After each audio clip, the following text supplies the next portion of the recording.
दोस्तों खेसारी लाल के गाने की हम बात करेंगे जो गाना पूरा इंडिया में रिकॉर्ड बनाया था, जिस गाने का टाइटल था और जिस गाने का नाम था कोको कोला गाना। ये गाना आज 400 मिलियन हो गया एक साल के बाद भी, और ये गाना आज भी ट्रेंडिंग में चल रहा है, 10 नंबर ट्रेंडिंग पे।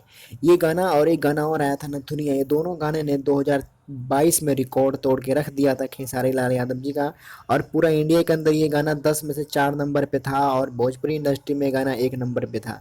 दोस्तों कोको कोला गाना और नथुनिया ने रिकॉर्ड, बहुत बड़ा रिकॉर्ड बनाया, और इस गाने के लिए खेसारी लाल यादव जी को 2 बार 51-51 लाख रुपए का चेक का अवार्ड भी मिला। दोस्तों आप क्या कहना चाहेंगे, प्लीज़ हमें कमेंट करके ज़रूर बताएं। अगर वीडियो अच्छी लगे तो लाइक करें और चैनल को सब्सक्राइब करें, ताकि हम एक से बढ़ के एक वीडियो आपके लिए लेके आते रहें।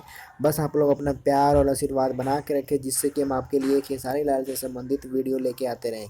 दोस्तों चैनल को सब्सक्राइब और लाइक ज़रूर करें। धन्यवाद, थैंक यू।